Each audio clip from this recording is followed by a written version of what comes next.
Good afternoon, distinguished ladies and gentlemen.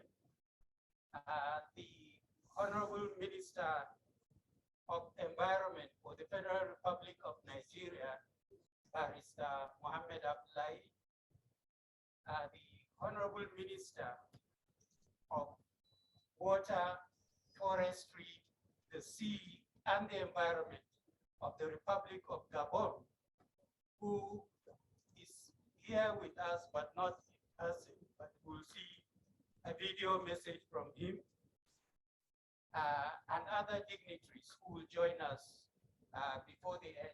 And distinguished ladies and gentlemen, good afternoon. You are welcome to this first of its kind Africa Nature Finance Forum. This is the first time such a forum is taking place, and it is being convened by two leading countries in their sub-regions, Federal Republic of Nigeria from West Africa and the Republic of Gabon from Central Africa. They have shown leadership in biodiversity action, but also in biodiversity commitments and policies, both at home and nationally.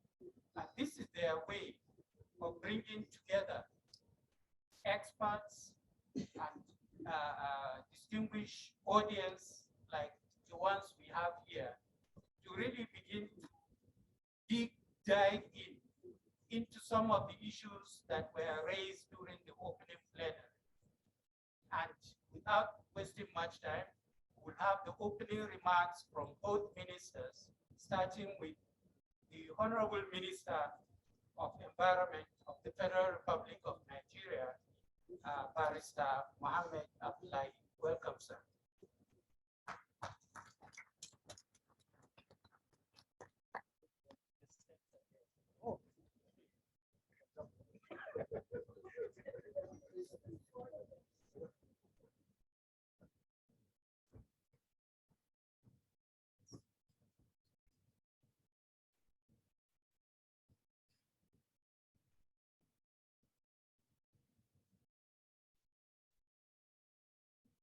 Let me start first by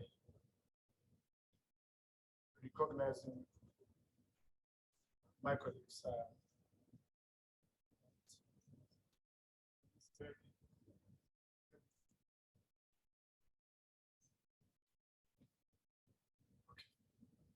For this very incredible partnership to explore funding opportunities for nature in Africa.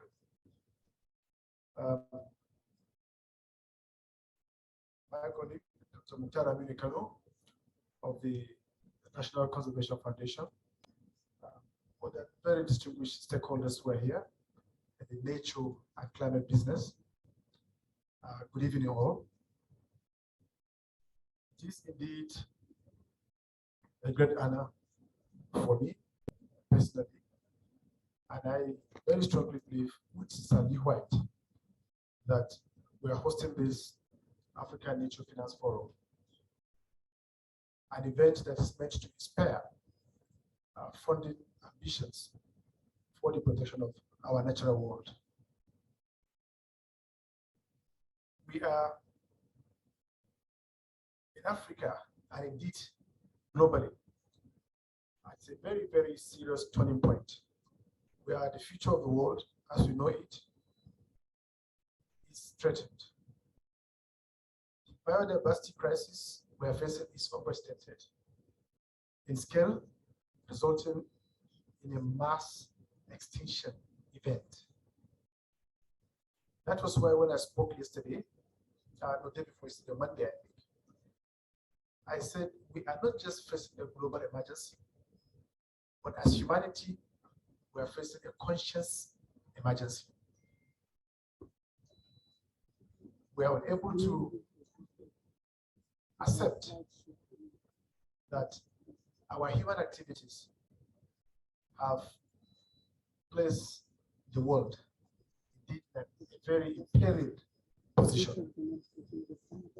So it is important that African countries particularly close ranks and begin to look at funding opportunities to support nature conservation, and by extension, general biodiversity activities within the continent. There are indications that the annual budget of funding allocated to nature recovery activities and programs is about $50 billion. Experts note that the true cost of addressing biodiversity loss is between $700 billion and United States $1 trillion per annum. This is a humongous figure. And telling that currently investment in nature recovery falls short and must be increased between $500 to $900 billion per annum. It is estimated also that $500 billion per year of public finance is spent in support of activities that are potentially harmful to nature and climate. So the 2020 Global Biodiversity Framework has the potential to promote transformative changes in global finance necessary to achieve the 2050 vision for biodiversity of living in harmony with nature. The bulk of the burden for protecting nature, conserving biodiversity, and securing ecosystem services often falls on impoverished, debt-ridden developing countries or underfunded agencies within those countries. These countries already have many pressing priorities and can ill afford the cost, and our developed partners are unwilling to accept the Panama Declaration about loss and damages when it comes to consequences of unforeseen nature and climatic conditions that are inimical to such countries. So it behoves on Africa and on us to have a homegrown initiative that tends to harness all our energies and all our resources towards funding support for nature activities in Africa. It is on this premise that my humble self and indeed my colleague, the Honorable Minister of Ocean, Water Resources and Environment of Gabon, agreed to host this event. But I need to mention that in Nigeria, for instance, part of our priorities actually have been to invest more in wildlife, invest more in tree planting. You recall that recently we are chairing the Pan-African Great Green Wall Agency, and it's a 2-year tenure, essentially geared at providing some level of buffer within the Sahel region, where we intend to plant trees across the 11 Sahel states to stop the advance of the desert, and then also ensure that the communities around those arid areas are supported with climate resilience programs, and also ensure that the tree planting that we're doing tallies with efforts to advance the economic fortunes of smallholder farmers around those areas. So, Excellencies, I don't want to bore you so much remarks. It's actually time for a very proactive, affirmative action towards funding of nature-related programs and projects in the whole of the African continent. It is important that our partners begin to understand that Africa is beginning to take its destiny in terms of what we should do to mainstream nature issues in both our national program and national budget, but also in our daily programs as individual countries. Finally, I hope that it is not too late to act and bring about solutions that will preserve nature for future generations. Let us also ensure that protected areas, the cornerstone of biodiversity conservation, are used to the fullest extent possible and are extended to cover at least 30% of the Earth's land and sea surface by 2030. Let us protect our oceans against harmful and destructive activities. Let us invest in the recovery of our wild species. Let us commit to bridge the biodiversity finance gap, which is critical to restoration and related activities in terms of climate and biodiversity activities. It's urgent. We must act now and must bond together to reverse the laws of nature and deliver urgently needed solutions to climate change, hoping that this call resonates with development and funding partners across the globe. I thank you very much for listening. Thank you.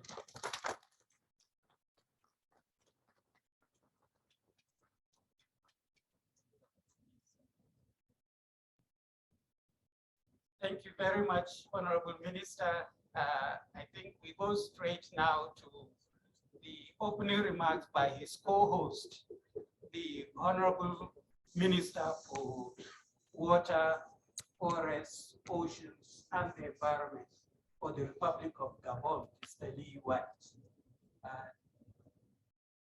Dear Ministers, distinguished delegates, ladies and gentlemen, it's my pleasure to speak on behalf of the government of Gabon during this important forum on nature finance in Africa.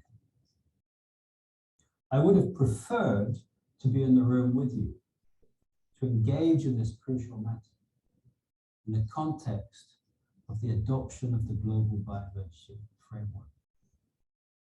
But I know that with my brother from Nigeria, you are in good hands. Dear friends, the Stockholm Conference in 1972 is arguably the moment that humanity woke up to our potential to deregulate planet Earth. If there was any doubt, by the Rio Summit in 1992, it was apparent that humanity was playing a dominant and often destructive role in the ecology of our planet.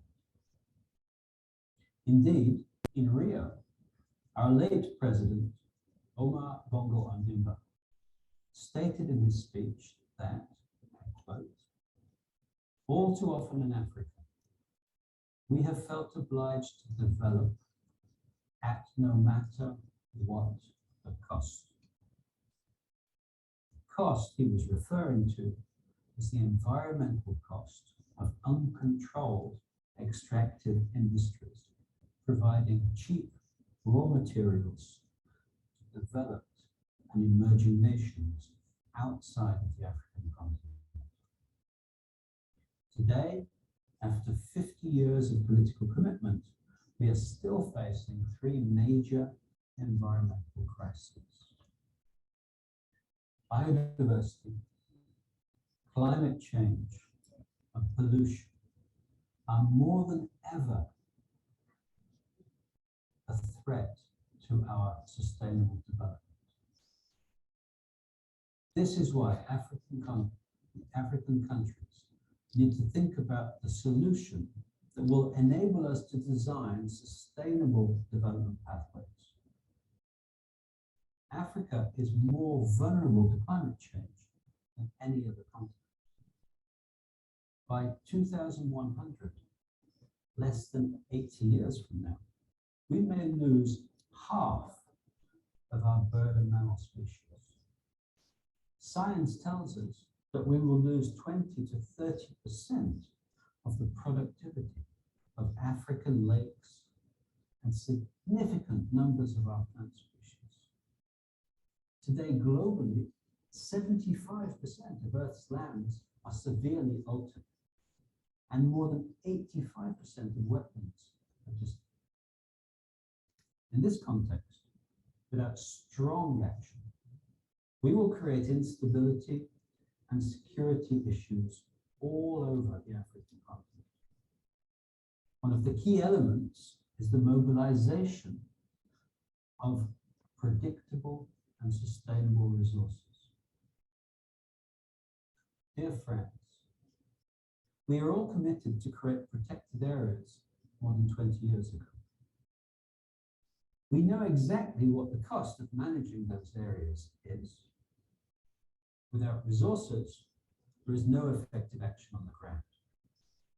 This is why we need to think about innovative and sustainable finance for nature. There are several solutions, and we need to explore and scale them up.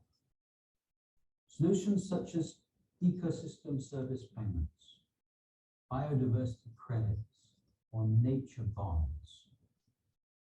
We also need to involve the private sector in this global effort by recognizing the value of nature and setting up sustainable value chains. If we give a clear value to nature, we will start to build a positive relation with it and accelerate the recovery of our most critical ecosystems. Let's work together to identify the roadmap to build a sustainable economic model that protects and preserves our ecosystems while creating jobs and sustaining development on our continent. Thank you.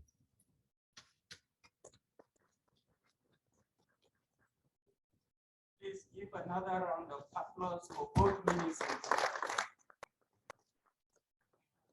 Our co-hosts have charged us and set the context. So now we go into the program proper.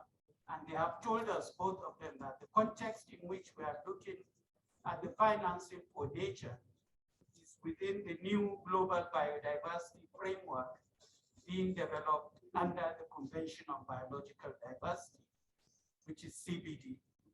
Those negotiations have been ongoing for now, I think, even more than 3-4 years. And if you are not an official and have had the fortune to be in the room, then you would have seen how the officials are torturing each other in the negotiations. And we have still come out with a text that is heavily bracketed, which means there has been little progress in terms of getting compromise and agreement. So I want to invite somebody who is always in the room and who has been part and parcel of the negotiation and an active participant to paint the canvas on what are the stage of the negotiations under the CBD, especially with respect to the position of the African group of negotiators on finance for nature. And I welcome Mrs. Shikiade Ebualo, who is the national focal point for CBD for the Federal Republic of Nigeria. Welcome.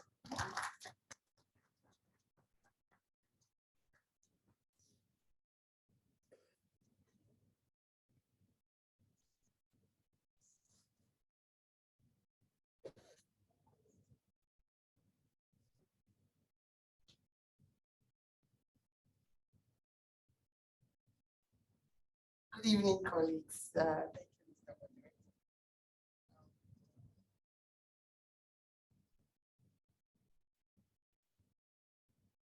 Actually, I can be loud enough for everyone to hear without the mic. It's on.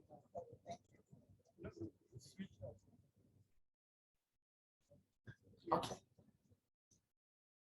Your Excellency, the Honorable Minister of Environment from Nigeria, Your Excellency, Honorable Minister Lee White, who is joining us online, distinguished guests, ladies and gentlemen, it's an honor to be here to stand in front of all of you to share with you what Africa has been able to do in terms of resource mobilization in the post-2020 framework.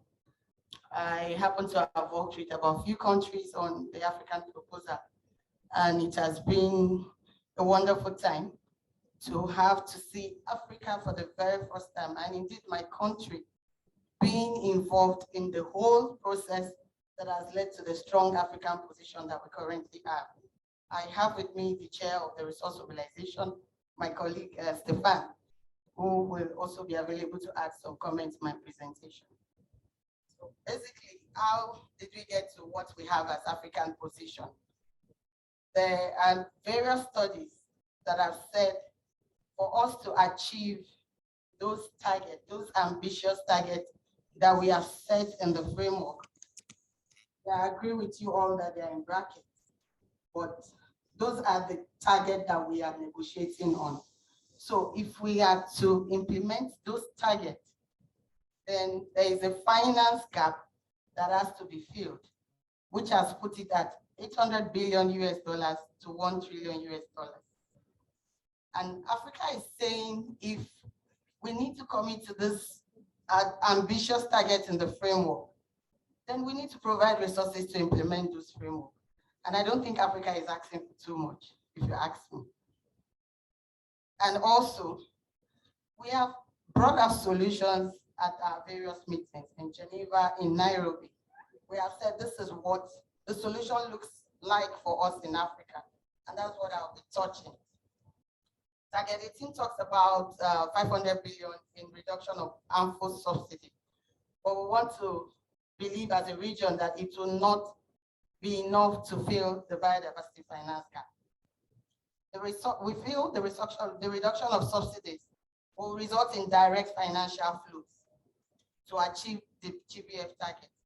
But they can reduce the gap in some developed countries, most especially, because when you look at it, that's where you have most of these harmful subsidies to biodiversity.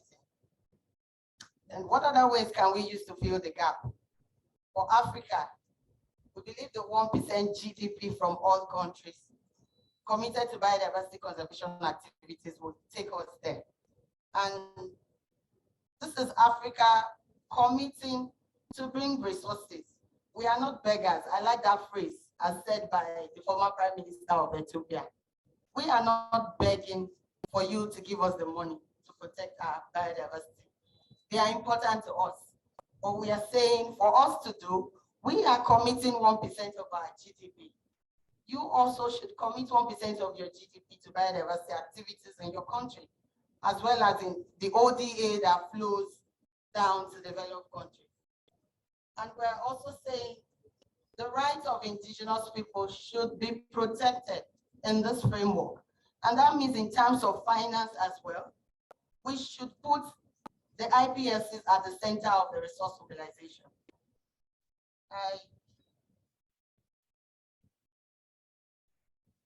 Okay, so the rationale, because so many countries reached out to us in Nairobi and they were trying to understand the rationale behind the 1% GDP.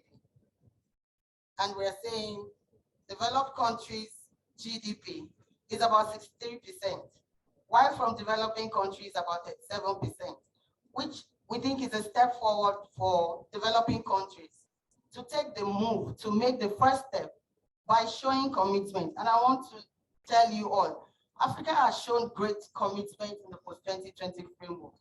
From the road to Geneva to Nairobi, we made a lot of efforts in ensuring that some brackets were removed. But I have asked people in various meetings, Africa has put what they think is the solution on the table. It would be good to hear from developed countries as well what the solutions are from their hand. And that's the essence for this meeting. We want to be able to tell our colleagues so that we can move ahead in this framework negotiation, to listen to you and agree and remove this bracket. But the need for the biodiversity finance to be filled cannot be bought. It has to be done if we are to commit to the implementation of that framework. We don't want to commit to the other targets and then Africa will be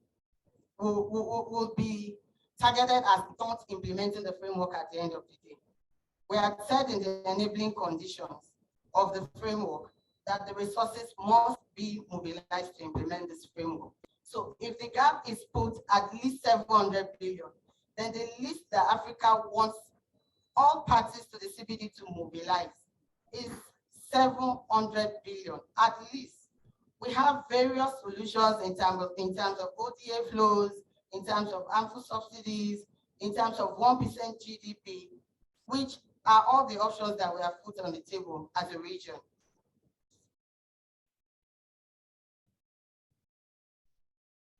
Okay, and the last option that we gave at the last meeting in Nairobi is the 100 billion in terms of international flows and grants. We don't want to be giving money in terms of loan, and you ask us to come and start paying back for preserving nature. If it's so important that we need to preserve this nature, which we all agree, then we must be bold in financing this target, the ambition that we have set in this framework. I thank you all for listening.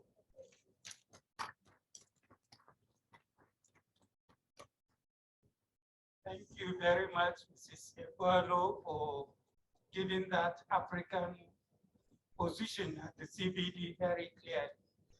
And I think this proposal merits closer attention, and I'm sure we'll get to discuss it as the meeting goes. It looks equitable because it's not saying more than 1% for any country. It's 1% for all countries. And there has to be sharing of the burden, because protected areas, we all agree, have benefits, but they also have costs. And it's good to share those costs proportionately. And the people who live close to protected areas are the ones who disproportionately bear the costs, and therefore need support from those who benefit from it who are a bit further away. Thank you very much.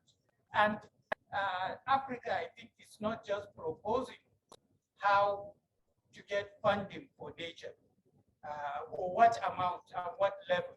It's also showing a mechanism for doing that. And that mechanism is what we saw at the soft launch of the opening of the plenary, where a Pan-African Conservation Trust was launched. We here have in our presence the co-chair of the Working Group on Sustainable Financing for Apac, who also happens to be the Conservator General of the Nigerian National Park Service, Dr. Ibrahim Musa Goni, to come and share some more of the aspects of this Apac with us. May I invite Dr. Goni to the table?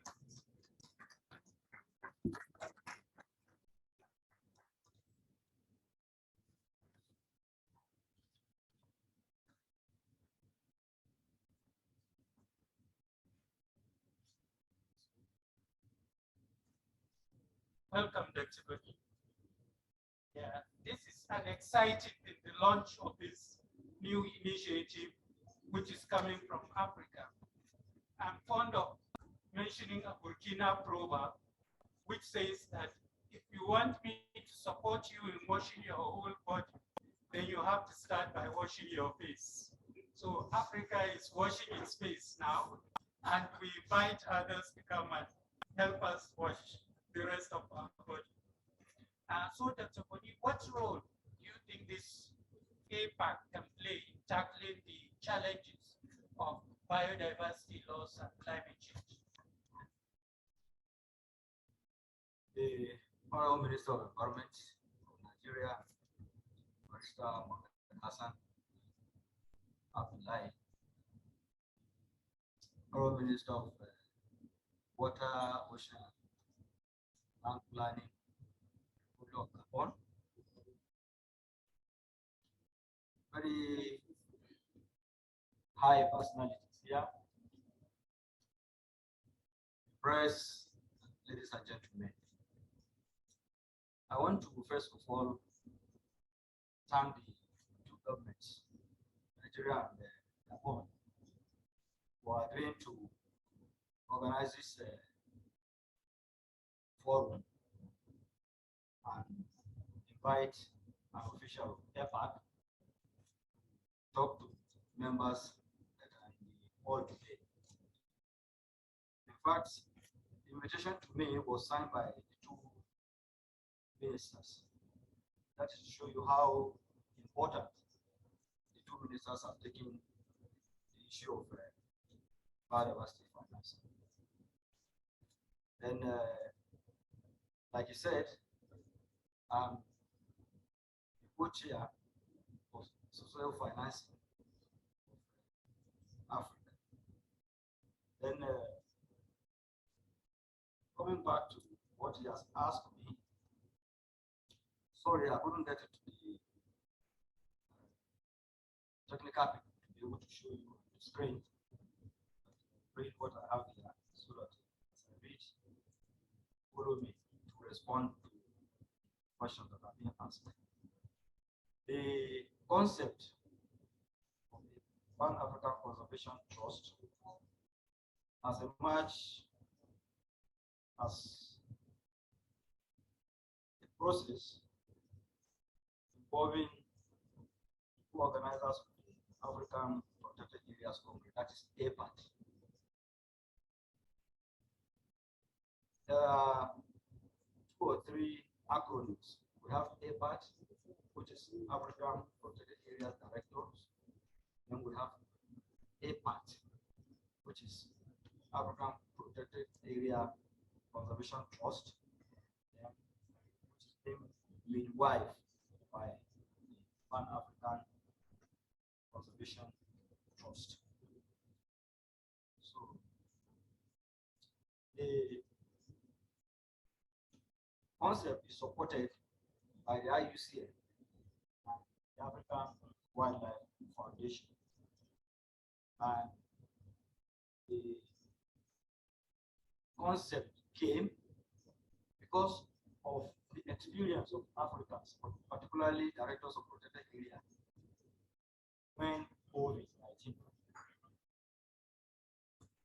came as a global problem. Then most of the protected areas in Africa that rely on tourism lost a lot of revenues. Rangers had to be let off their jobs because there was no money to pay them. But thank God, in our case in Nigeria, it was different. Nigeria was able to manage it, and there was no downside of the workforce. After the time, we were able to rebuild ourselves out of COVID and managing to survive alongside COVID. So the aim of the APAC is to place Africa's protected area and conservation area at the heart or front burner of environmental issues. And the essence is to be able to key into Agenda 2063 of the global conservation activities. And APAC is intended at trying to bridge the gap, the financing gap, like the CBD focal point mentioned.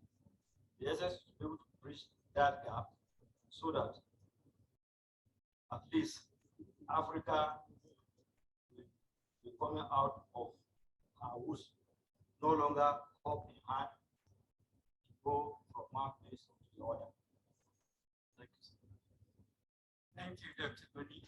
So I know this is still in the works, it's being worked out, but I think people would like to know whether the thinking has gone far and what mechanism or instruments are envisaged to be used in allocating any funds raised from APAC. APAC is conceived as a hybrid funding mechanism. It is conceived as a hybrid funding mechanism. Funds from government, funds from individuals, funds from corporates,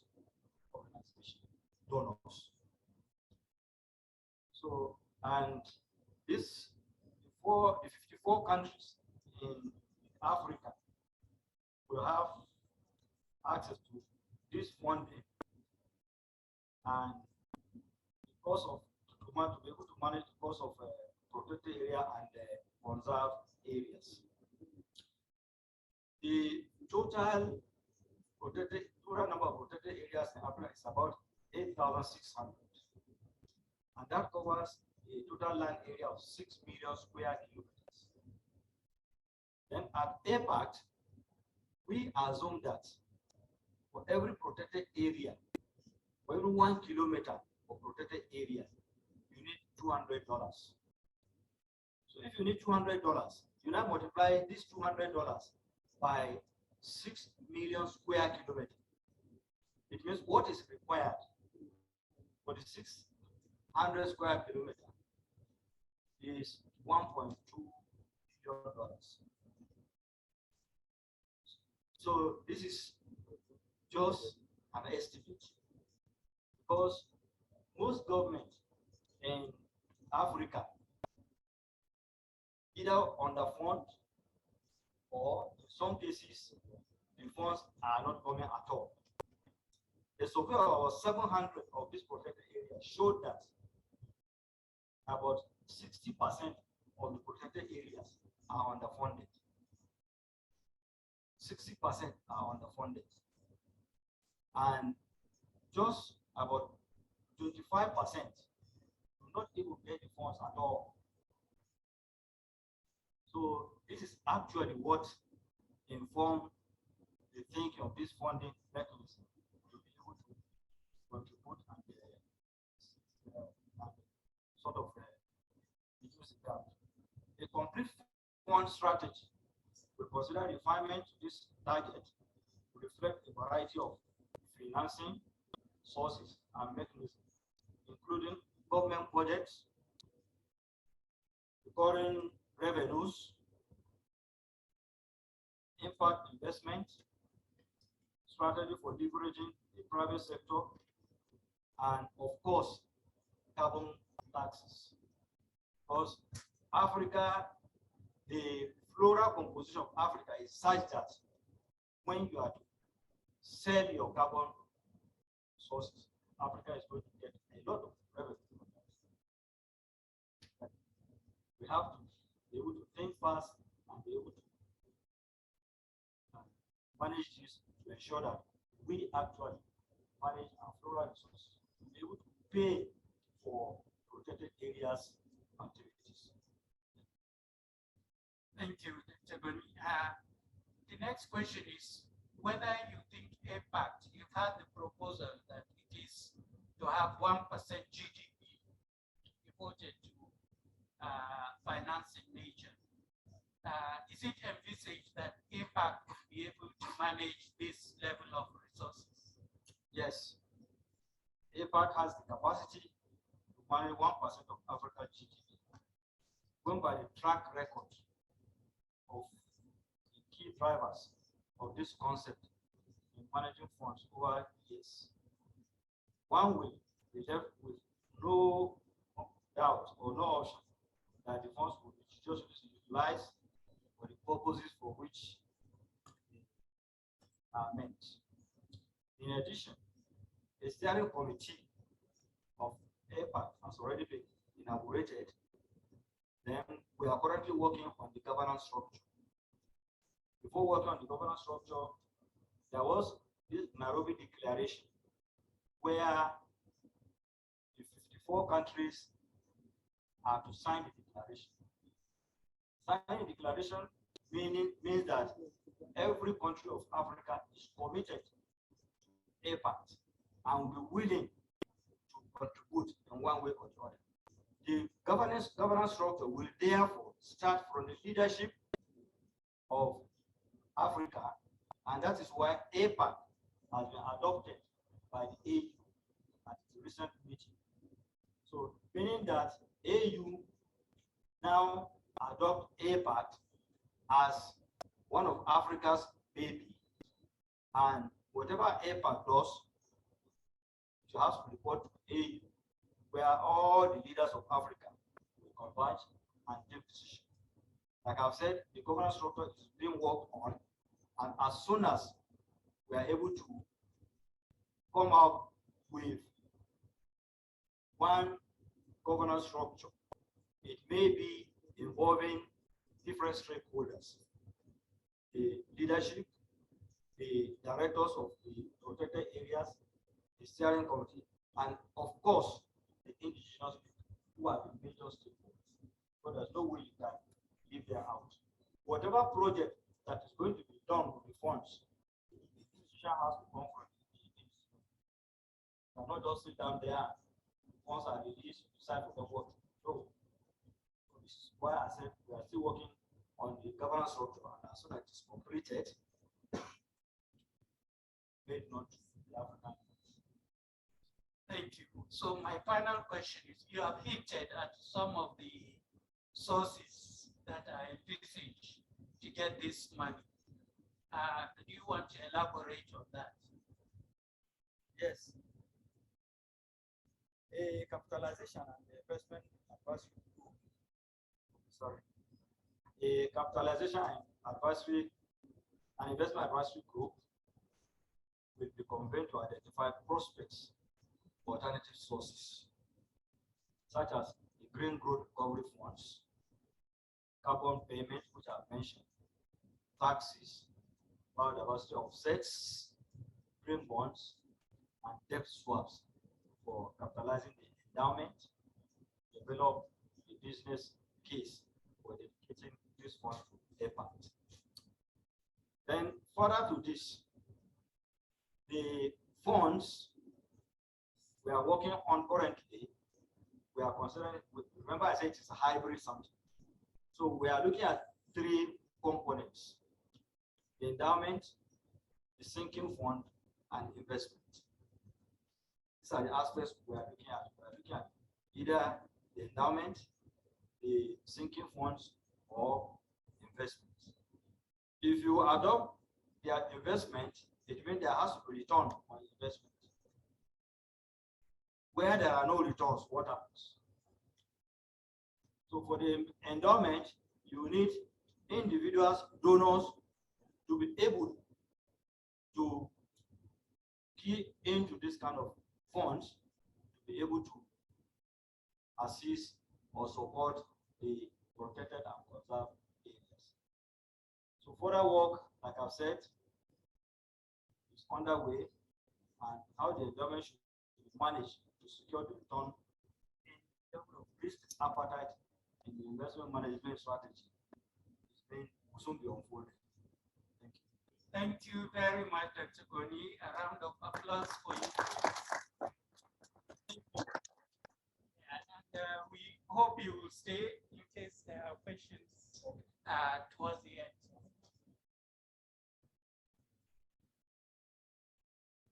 Okay, ladies and gentlemen, we are now where we'll get some goodwill messages and remarks that have been sent on video from some high-level development partners for Africa.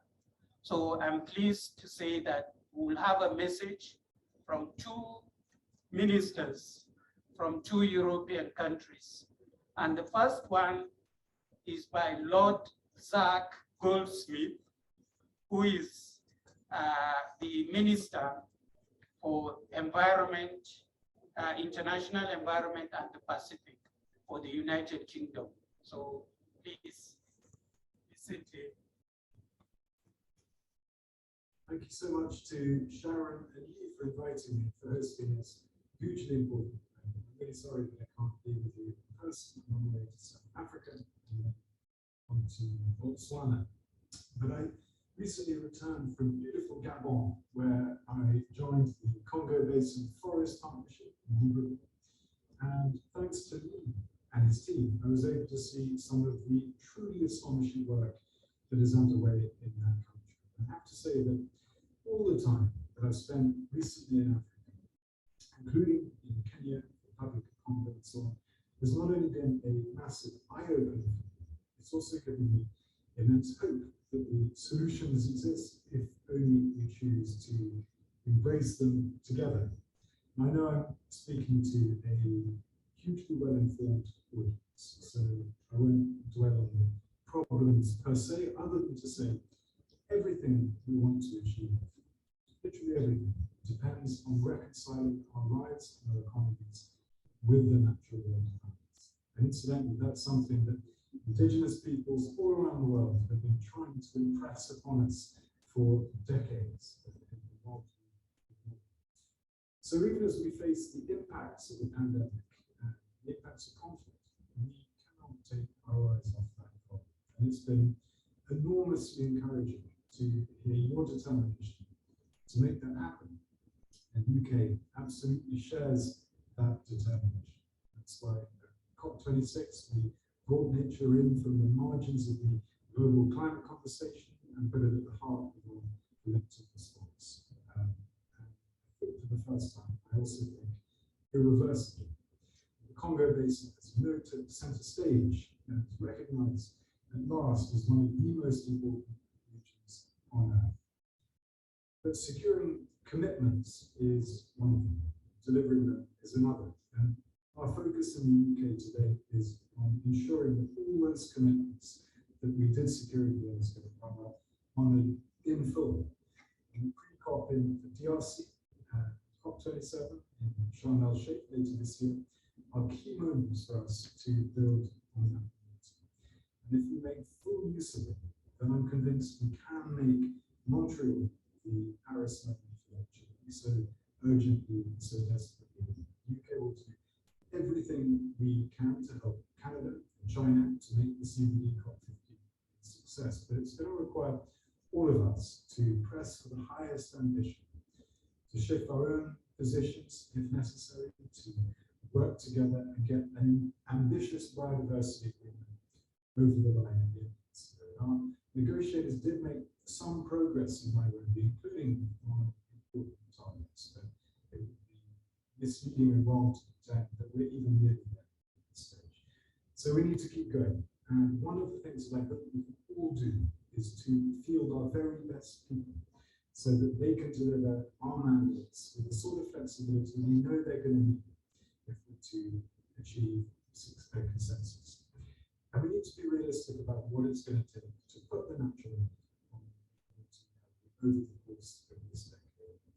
As everyone knows, finance is a really significant problem, including access to finance, donor countries providing more direct support, but also mobilizing the private sector investment in nature. I think we got the ball rolling at the UN General Assembly and at COP26 as well, through the latest replenishment of the Global Environment Facility. Recently, I'm pleased that included 330 million from the UK on the back of our commitment to double UK international climate finance to $1.6 billion and to spend at least £3 billion of that on nature. But there are real opportunities now for us to do much more. For example, new high-integrity carbon markets can provide vast sums for nature and people. And we need to support them. We need to make it work. But all the evidence, including recent analysis by the Paulson Institute, tells us that no amount of direct investment in climate or in nature is ever going to be enough if the rest of the money continues to flow in the opposite direction.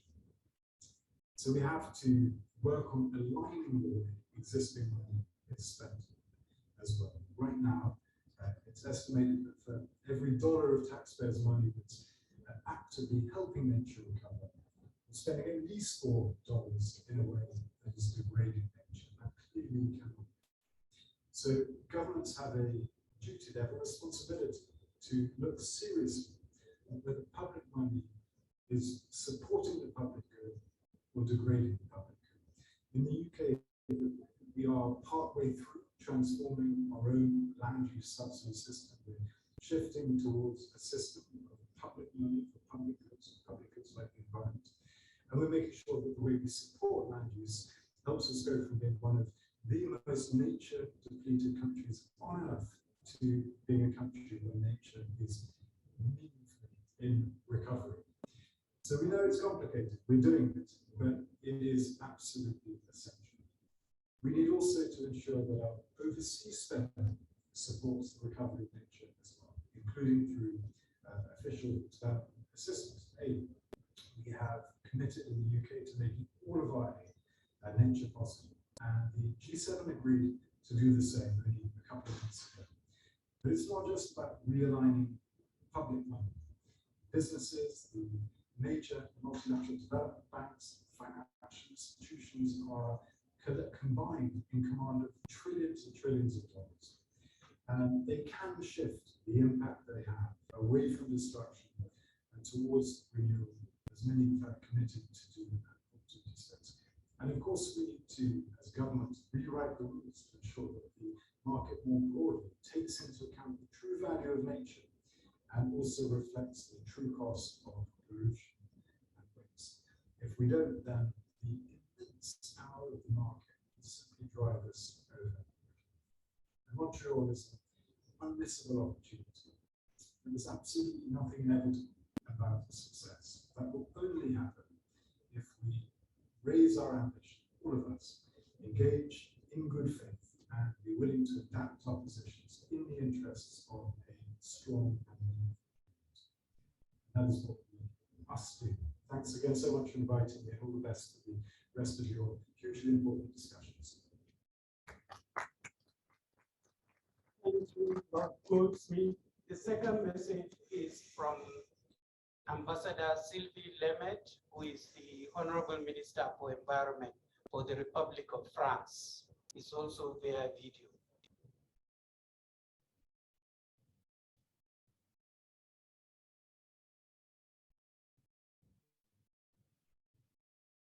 Good afternoon, everyone. I feel very honored for this invitation to this important meeting on the finance of biodiversity in Africa. African countries will indeed be key in the development of a global framework for biodiversity that is both ambitious and implementable. As Africa is home to a unique biodiversity and now largely under threat, it is the first one concerned and able to act at home to preserve and reverse the loss of biodiversity. We all know that the main drivers of biodiversity loss are directly linked to the way our countries develop. This is why it is highly needed, in my view, to include all ministries in the development of the GBF, as it is at home when developing national biodiversity plans, for instance. Ministries of finance are essential in this endeavor as they assess the impact of their public expenditures positively as well as negatively and identify the benefits for biodiversity conservation. But also ministries of agriculture so that they promote agroecology practices, and those in charge of transport, tourism, as well as the city level, as sustainable urbanization and planning is also a local responsibility. And for this interministerial consultation to happen, there is a need for the highest level of government to embrace the urgency of biodiversity preservation and to realize that a steep decline in biodiversity leads to unsafe water, lack of food and forestry, extinction of wild species, decrease of fisheries, and in the end, decrease in the people's welfare and revenue. These ecosystem services provided by nature need to be recalled again and again in order to raise awareness and to promote a high level of political engagement that I believe is quite needed. So this will be my first message. Biodiversity loss is not just an issue that deserves a global response. It is a national asset which must be recognized at the highest levels of government and integrated by the relevant ministries. And the relevant action, therefore, is to promote coherence and align all decisions, all finance flows with the objective of biodiversity conservation. And indeed, the first source of funding for biodiversity is the transformation of existing expenditures, be they private or public, to nature positive expenses. This is why in France, for instance, we have set up a green budget exercise, which assesses each year the impact on climate and biodiversity of all the public expenditures from our public budget. And this is also why we're now asking the private finance institutions to report on their impact and dependencies on biodiversity. And this is also why we're enacting action at home, legislation, to import agricultural commodities that will be deforestation free. The coherence is indeed quite important in whatever we're going to do for biodiversity. Such a game change, however, will require changes at all levels and of all sorts. So in terms of finance, but also human resources, capacity, institutional governance, reporting, etc. And so that would be the second message. It would be very useful at the global level and probably at African level, since this is the place and the time, to identify what is the need for capacity building, what is the need and ways to increase access to existing and future funding, perhaps how a matchmaking mechanism could help there.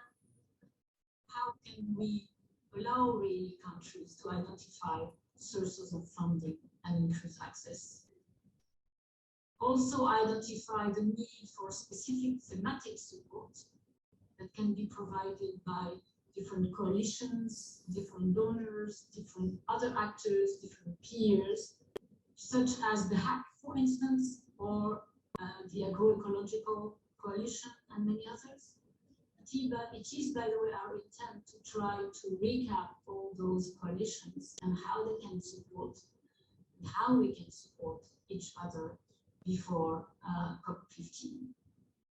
It is clear that all countries must be accompanied in this effort to better identify the effects of their incentive on nature, to facilitate the alignment of their public spending with biodiversity objectives. And biofin is one tool that is playing a critical role in this regard, and that France, along with other EU members, are certainly supporting. Implementing the global biodiversity framework will require, however, additional resources. We all know that. We also know that it is hard to tell how much without knowing what the GBF will contain. The UN mandated panel of experts give us an estimate between 200 and 400 billion per year for the entire planet, all countries, but of course depending on our ambition. My third message, therefore, will be that these resources will have to come from the integration of biodiversity, as mentioned before, as well as from many different and additional sources. Obviously, domestic sources will continue to play a key role. Private, business sector that will have to integrate biodiversity in their value chain. Multilateral development bank, which must indicate their commitment to finance the global biodiversity framework and integrate biodiversity in their activity. We think it is key, and this is what the G7 has asked for recently, and we're certainly looking forward to see that happening before COP15. The GEF is obviously an important partner, and specifically as it has set up resources apart from early availability, specifically for capacity building and the support of the MBSAP's realization as well as the biofuel, but also innovative financing mechanism, more or less related to climate or not. But certainly climate finance also has a role to play in the financing for biodiversity, specifically adaptation finance. And there is a need, obviously, also for increased solidarity from north to the south, including through bilateral funding. As I have already stated several times, and you may already know that, but France has committed through its AFD, Agence Française de Développement, to double its part related to its finance related to biodiversity. It has increased by 30% the funding to the GEF, and so is deeply committed to support biodiversity finance and the transfer from the north to the south, acknowledging that it will have to be only one part out of many. With that, we are certainly, and I am certainly convinced that another development path is definitely possible for the world, for Africa. Many opportunities are emerging in the African continent, which will be able to make the preservation of biodiversity an asset for its development and generate significant resources and sources of income in the years to come. So with that hope, I am leaving you and wishing you an excellent debate. Thank you very much. Thank you. Ministers.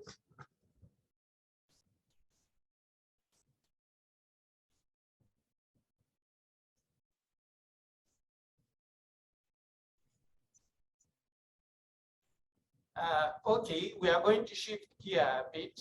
So the Honorable Minister has kindly agreed to have a one-on-one session where he digs deeper into the welcome address and some of the things he has been saying this week. So it's my privilege, honor, and pleasure to invite Honorable Minister of Environment, Federal Republic of Nigeria, Barrister Mohammed Hassan, to Barrister Mohammed Abdullahi to come to the podium.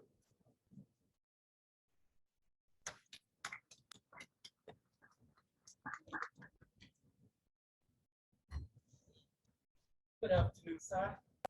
Thank you very much for this opportunity. I think we've heard from all the ministers, including yourself, who have spoken, that the Global Biodiversity Framework is a very important landmark for biodiversity for this year, but that progress in the negotiations so far is going slow, and observers say that the main reason is because there hasn't been that high level commitment that has been shown by some of you, like Nigeria and Gabon. So, Honorable Minister, my question is, as a leader in Nigeria who has been invested from the start in this process, how can we encourage others to have the same level of commitment and ambition? Okay, first let me make one correction. You said I'm going to dig deeper. I'm not too sure, because my colleague, Sally White, who has, with all due respect, has enormous background knowledge and conservation of biodiversity for close to over 30 decades, 3 decades rather, will have massively dig deeper than I can do. But however, I think when we understand that the entire land space, the biodiversity land space that is protected is probably about 50%, right? And there's a consensus also that the ocean space that's protected is just about 7% as well. So in essence, it means that the vast majority of our land and ocean are buried. So this danger will supposedly trigger an interest in the political class to understand the need for political support to our negotiators to begin to advance the cause of biodiversity at every level, at every given opportunity. Now, the Nairobi consensus, if I can call it that way, is trying to push the boundaries in terms of commitments by countries to commit to our 30% biodiversity conservation, and then to also begin to look at options where we can say there's a commitment by both developed and developing countries to support this 1% GDP funding options. So what we can do as political leaders is to encourage this kind of high-level discussions to stimulate our understanding of the issues so that we can guide the various negotiators. Again, Gabon has shown some great impetus and lead in this regard. So I will also urge other countries, for instance, to begin to join us to see how we can leverage on the knowledge of our negotiators and then back them up and then ensure that our respective embassies in Montreal coalesce to give them that high-level support in terms of negotiations so that we can make an impact and then African nations' voice can be heard. Thank you. Honorable Minister, why do you think it's important for biodiversity protection to be recognized at the highest level of government? But I make reference to the fact that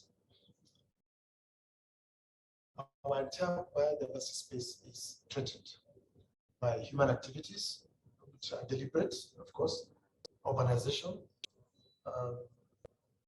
And in some countries, particularly in developing countries, they are battling to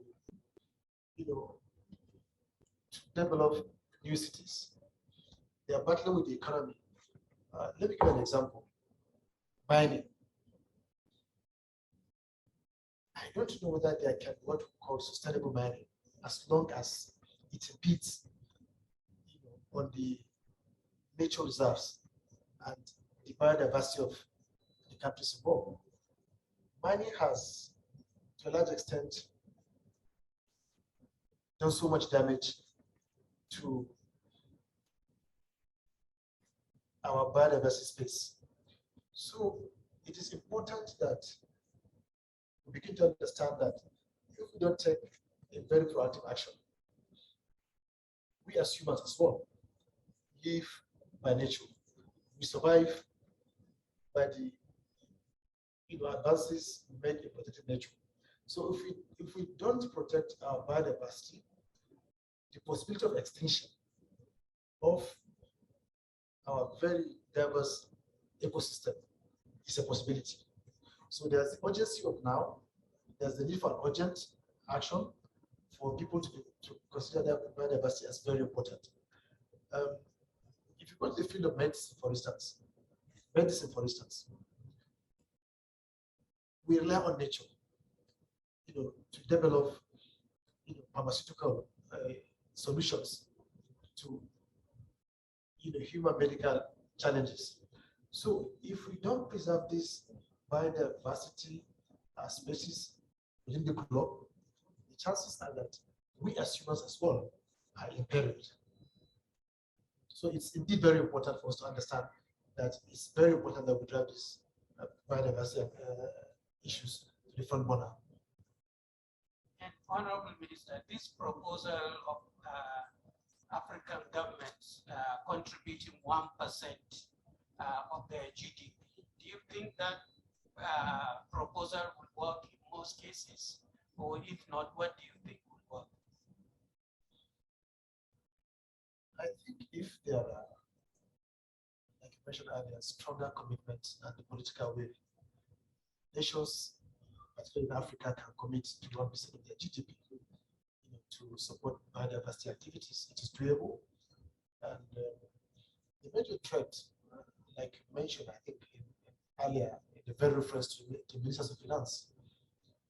The focus is mostly on infrastructure financing rather than biodiversity or nature-based financing, because most countries do not understand the implications of neglecting the biodiversity space.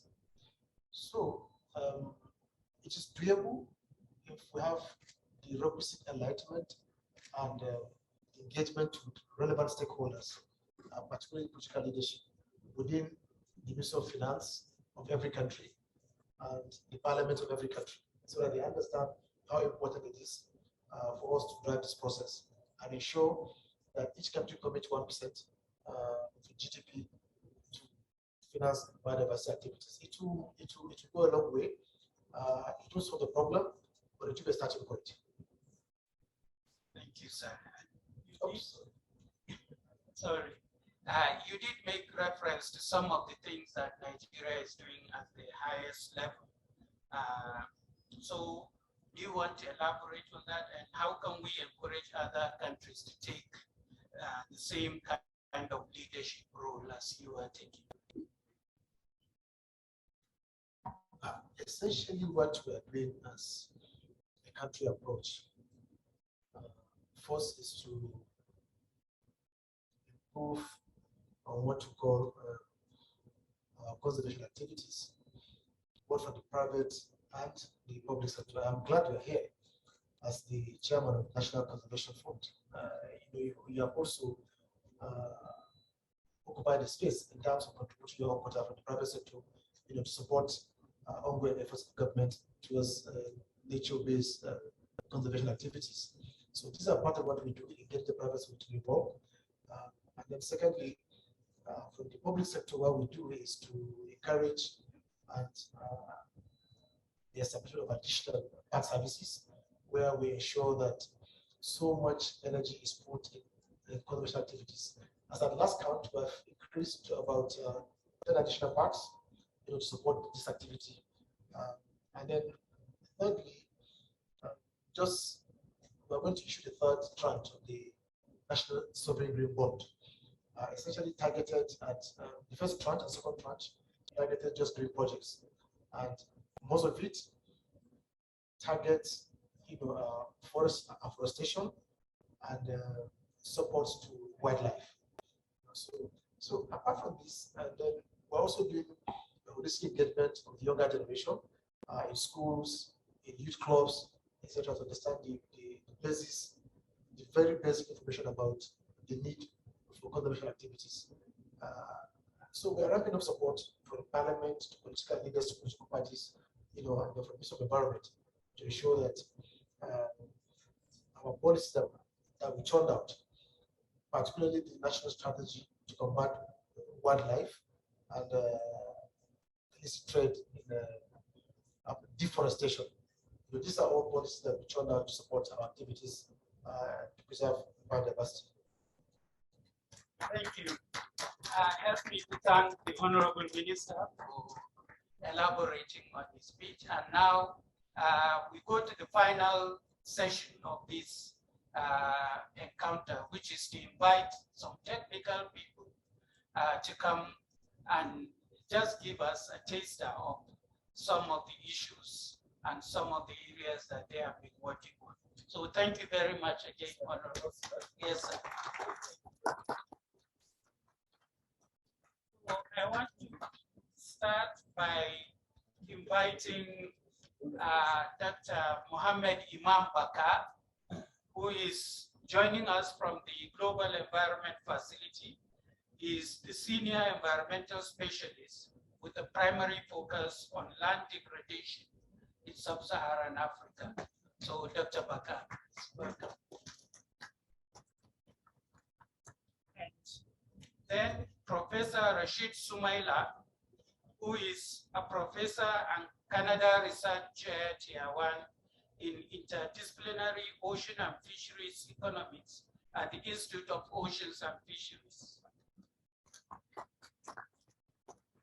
Next is Ms. Stephanie Lang, who is the Executive Director of the Legacy Landscapes Fund, She has worked in conservation for more than 20 years, including several stints in different parts of WWF.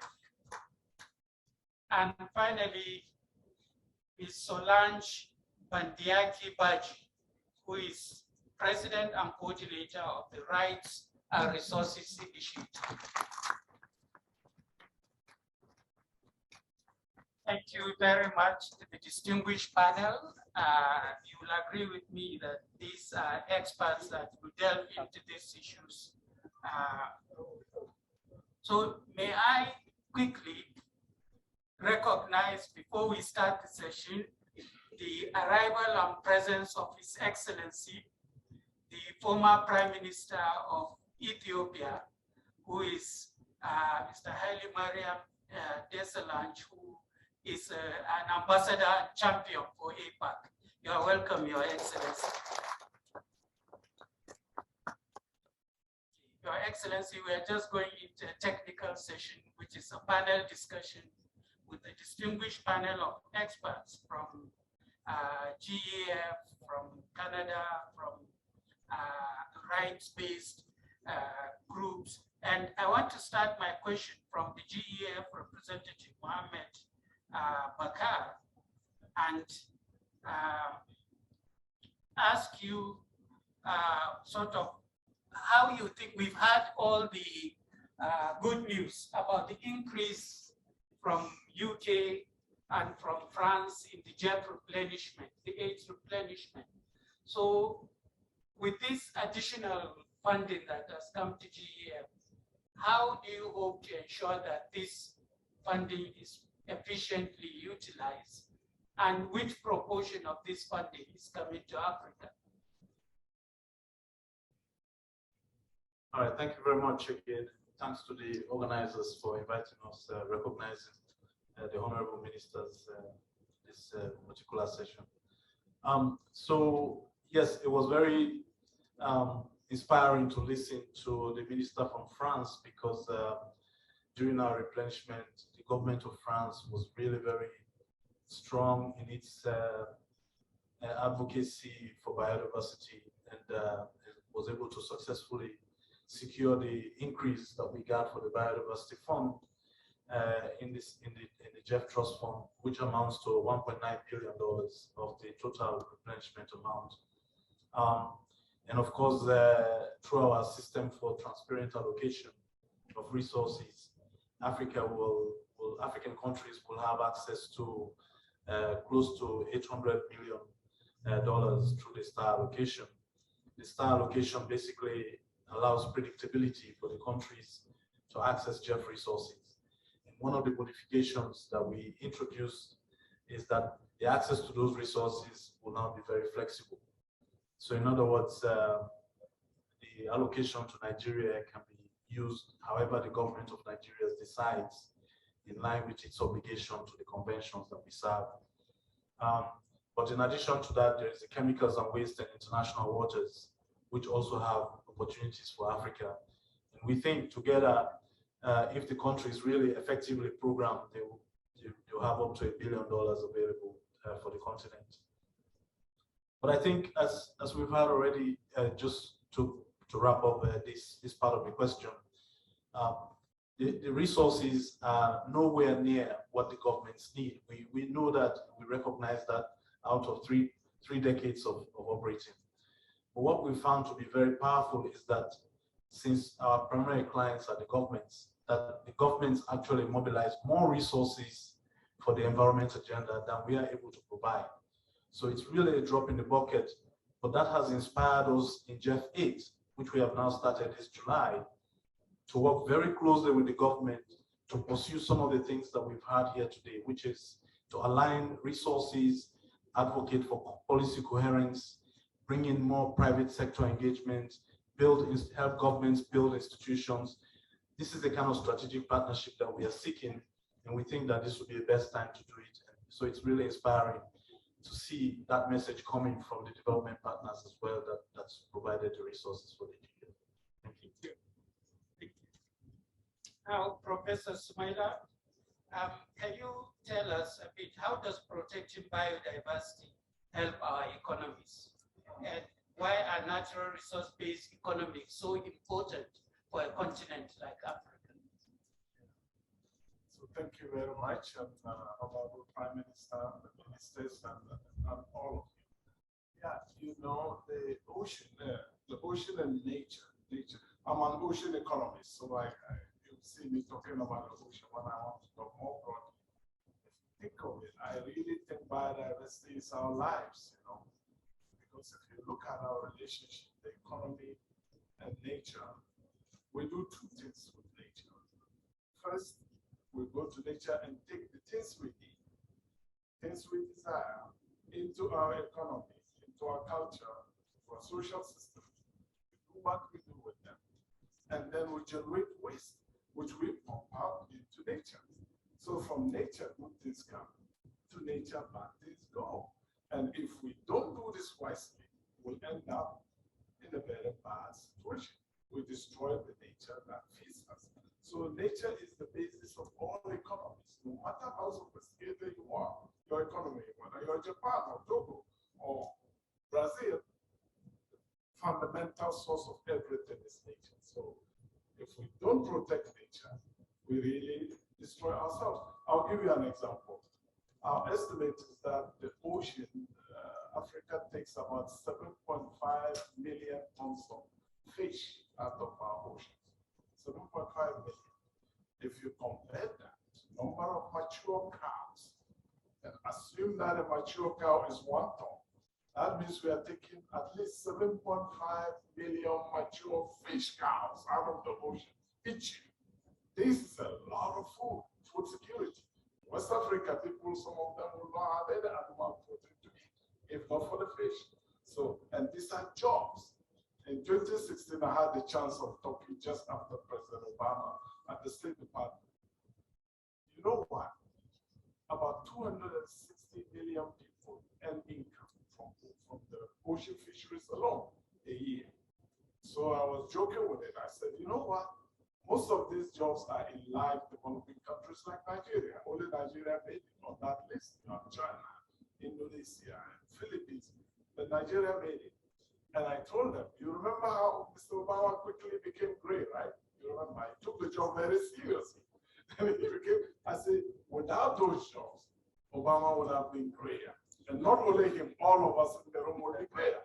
Because these young people, my minister will tell you here, without any work to do, you know, the social and economic problems, and they will stop in Nigeria or the Philippines. So they will end up on the table of world leaders like Mr. Obama. Everybody had a laugh. And after that, one lady came to me and said, but you will never get gray.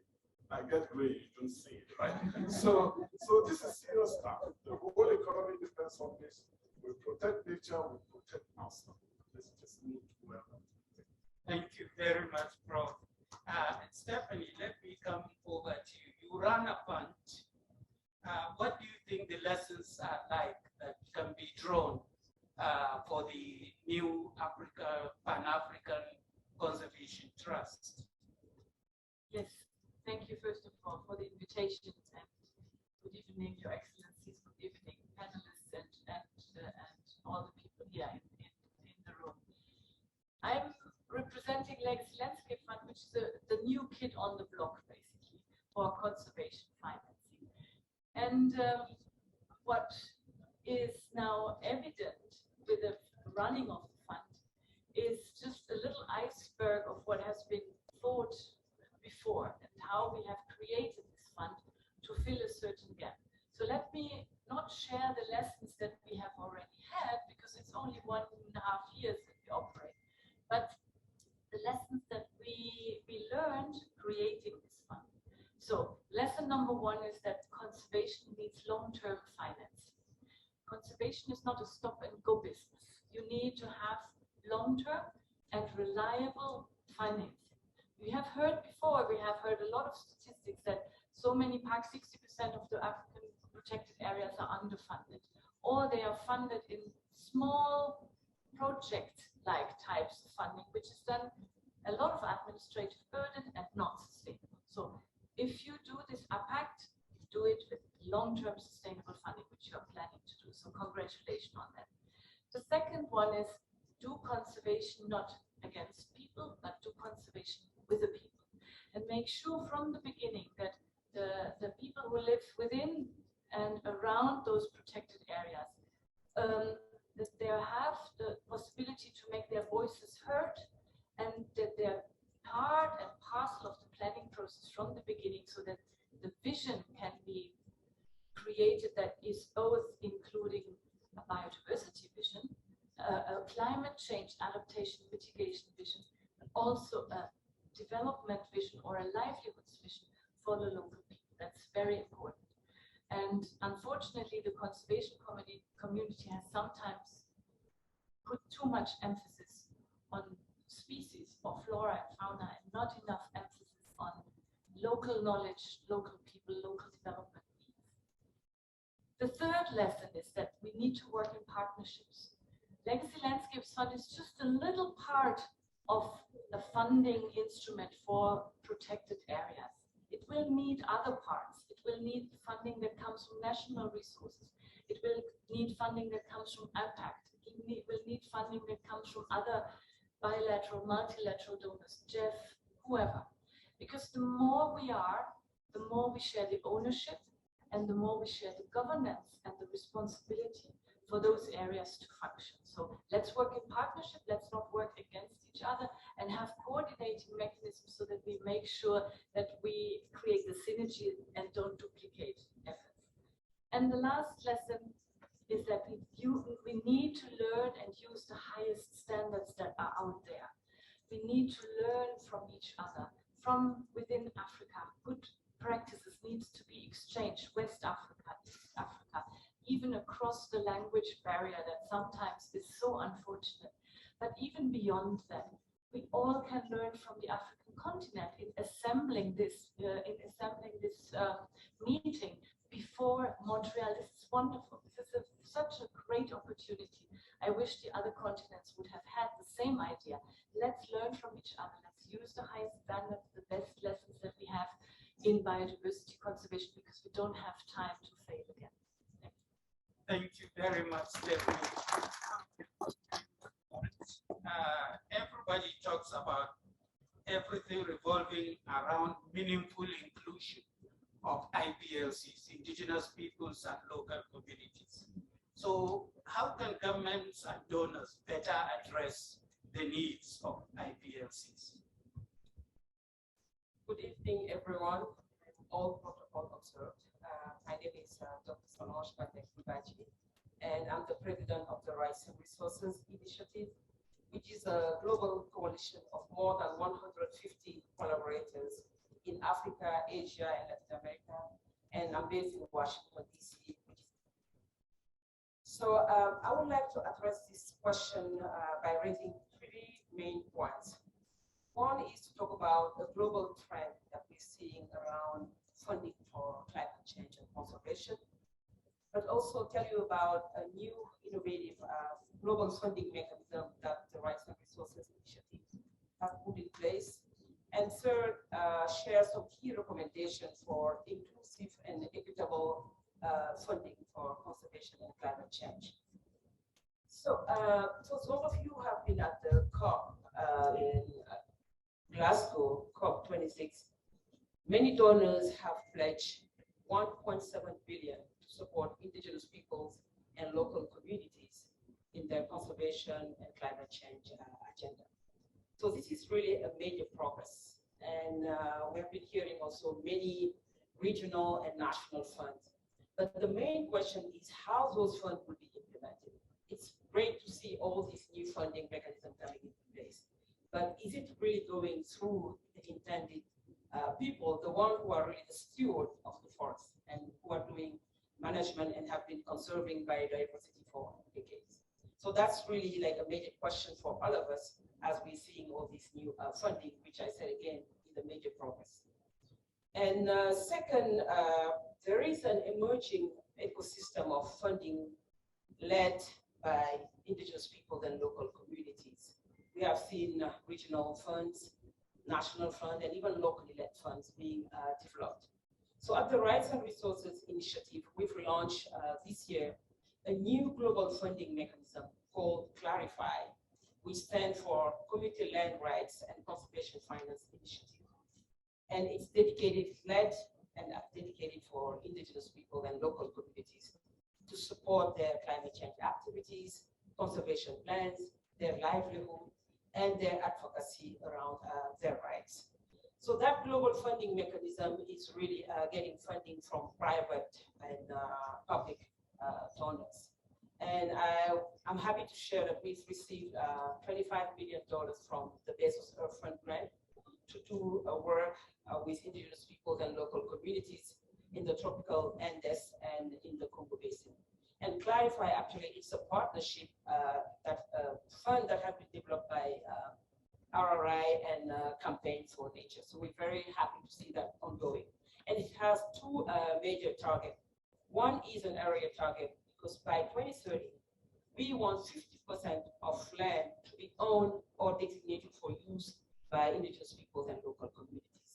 But in order to achieve that, we need also people funding. The funding target is that by 2030, we want at least 10 billion to be dedicated to supporting indigenous people and local communities. And the 10 billion actually is just for mapping and securing land. But if you add all the other enabling conditions, and a study done by IIED talks about 30+ billion to support indigenous people and local communities. So we're seeing that it's really happening, and philanthropists actually are really putting funding into that, private foundations and so on. So it's great to see that.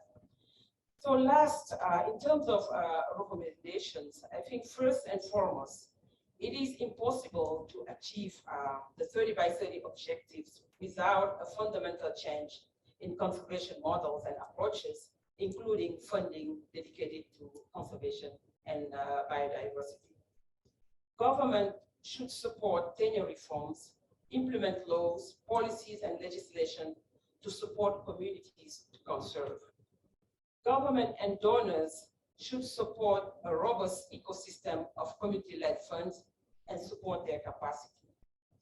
Donors should mobilize more funding to support secure land rights as a biodiversity conservation strategy.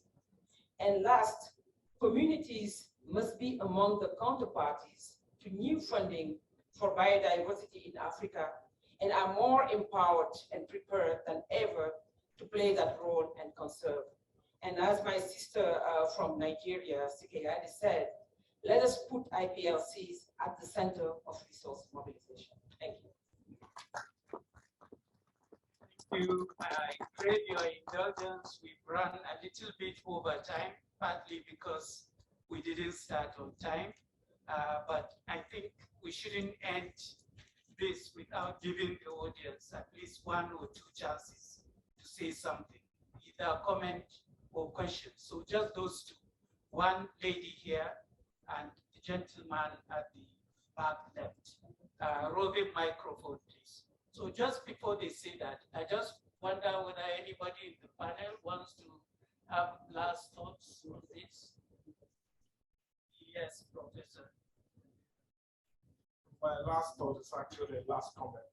I have to run to the airport in a minute because my flight is at 8:25, so I'm pushing the envelope. But in terms of last comment, I really want to share what my grandfather told me when we were young and we were playing soccer and jumping. You know, when you're playing football, I say soccer because I've been in North America for some time. Football were hitting on the floor and jumping, and this old man would sit down and say, hey guys, why are you doing this? Just because you can hit hard on the ground doesn't mean you should do it. You should step on the earth as if it feels pain.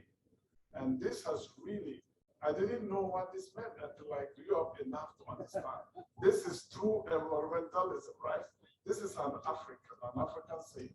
So conservation is our thing. Our grandparents did this to sustain and keep things going so we can have benefits to infinity.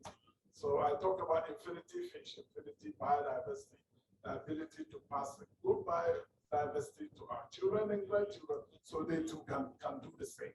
And I think that should be our goal. Thank you so much. Thank you, Professor Sumaila. You are excused. Have a safe trip. Have a safe trip. Yes, definitely. Okay, so I think we go over to the audience, just two interventions. Yes, madam. Thank you very much. Let me congratulate my minister from Nigeria for the very good presentation, and the other minister from Gabon, and the rest of the people that have spoken. I just have a few comments about the new Africa Conservation Fund. We talk so much about indigenous people. Everybody's talking about indigenous people. Indigenous people are not homogeneous. We have also the women.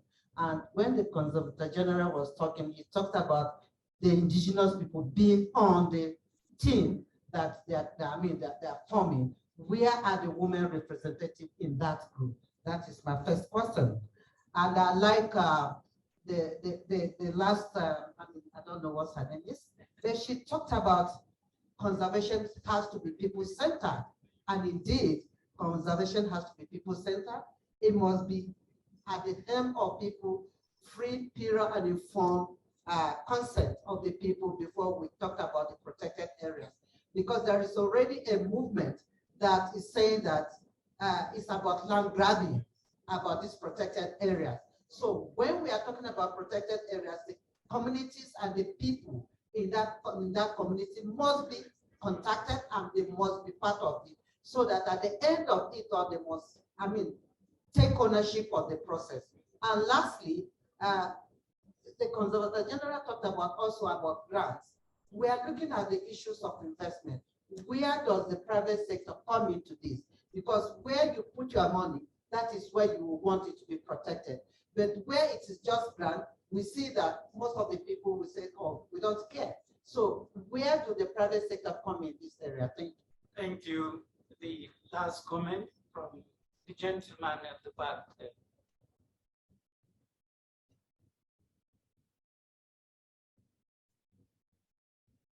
Thank you very much. Yeah, it's actually, I'm part of the youth delegation as well. Along the same lines as in terms of having youth representation, we've been looking at an Apac conservation fund that the youth is an integral part of ensuring that when it comes to the governance of those funds, that our future is secure. So it's more just a comment around making sure that our voice is heard there. Thank you very much. All inclusive is the word. And I'm sure it's right there front and center in the shapers of this new facility. So join me to thank the distinguished members of the panel, Stephanie, Sumaila, who has just left, Dr. Mohammed Baka, and Dr. Solange. Thank you.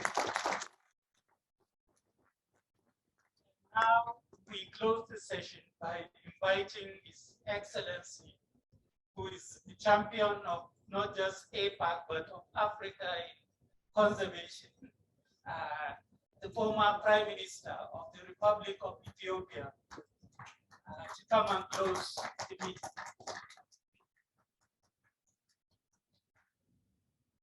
Your Excellency, sir.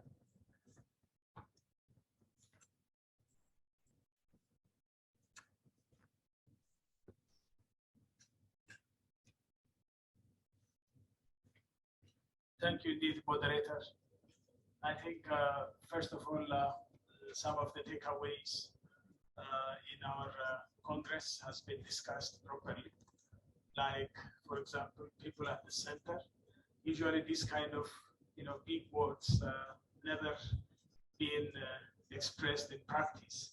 And this time, I think we have to practice them properly, that the colonial design of our protected areas has never worked. We failed at the end, and we have to make it now a new chapter, a new way of doing conservation and protection. So I believe this is how it is. When we designed Apac, I think in our steering committee, we asked the Apac youth group to represent themselves in the steering committee from the very beginning. And similarly, we are seeking for the women's group to represent also in the design itself, not only after the design. So I think that inclusiveness is highly necessary. simply because we understand that we have to learn from our failures and make work things in a different way. If we do the same thing time and again and expect a new result, I think we can't do that. Now, conservation is not just what we are talking some 50, 60 years ago. What's happening now is completely different. By the time when our national parks were gazetted during the colonial era, our forests were intact. Our species were in some areas beyond the carrying capacity of the land. But now it's completely different story. We have some of our species has already been extinct, and our forests has been destroyed, and our streams has dried up, and our environment has been in a very difficult situation. So what shall we do? Then I think this is an existential issue now. It's not just a choice for all of us. That's why APAC, a Congress, should be a continuous process, not just an event that comes as an episode and then disappears after some times. So we need to organize it, we need to institutionalize it, we need your support in this regard. Otherwise, as it is for many other events, I think we cannot tolerate or deal with this thing in an episode manner. So my call is the champion for biodiversity. I know I'm doing this from my heart, simply because I want to inherit my daughters, my 3 daughters, beautiful daughters, and I have grandchildren now, and I don't think they are going to see what I have seen. And I want them to see the beautiful nature which we destroyed as their forefathers and mothers. So I think it is an existential issue for us, and we have to inherit our children the best of life they can live in the future.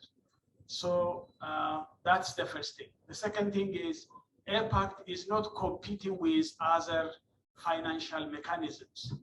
We have to coordinate. We have to avoid, as the panelists were saying, duplication of efforts. I mean, I know there are some NGOs thriving in this conservation kind of funding, but that shouldn't be for their job. I think that the ultimate objective is to save our nature, not just to create jobs for those NGOs, and then they thrive because of this funding. I know there is competition, even those NGOs which I know getting the same source of funding, and they compete with each other, and they don't want to see each other, and they don't want to coordinate. I think this has to be avoided, because the whole objective is to save our nature, to save our globe. So I think I call upon all those who are involved in the conservation realm in Africa to have a coordinated, concerted effort to bring about the changes that are needed. So I know when APAC is announced, some might feel that we are competing with them in the financing sources, because everybody goes to the same channel of funding, and both the institutional and the private philanthropists are the same. Maybe all of us will go to Bezos to apply for. And so we will be competing with each other. And then a little money, 25 million here, 30 million there, 5 million here, but all eaten up by administrative costs. So I think we have to avoid these kind of things by coordinating and reducing our overheads. So the money goes directly to the indigenous people and the local communities. Always we say indigenous people and local communities. I can tell you a number of examples in Africa where the indigenous people are used only for, they dress their own local dresses. You bring them to the conferences and you ask them to talk, you give them per diem, and then when you go back, the community get nothing. So this is how we are doing things at the moment.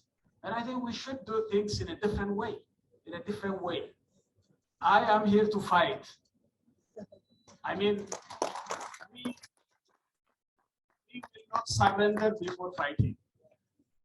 By the way, I'm telling this openly and clearly. As an African statesman, I will campaign and I will convene with my colleagues, current and former leaders, so that they understand what's going on in the country and in the continent. So please, behave properly and bring the money down to the community. If not, then we will fight back, and these guys are not bringing the money to our people directly and to the conservation realm directly. There is lots of money floating over somewhere, which is not directly coming to our conservation effort. So this is my message. Financing is an important aspect. Apac will try its best to bring and put our people at the center, but nevertheless, we have to coordinate. We have to come together and work together so that we get the real impact that has to be made. Thank you very much for your attendance, and God bless you all.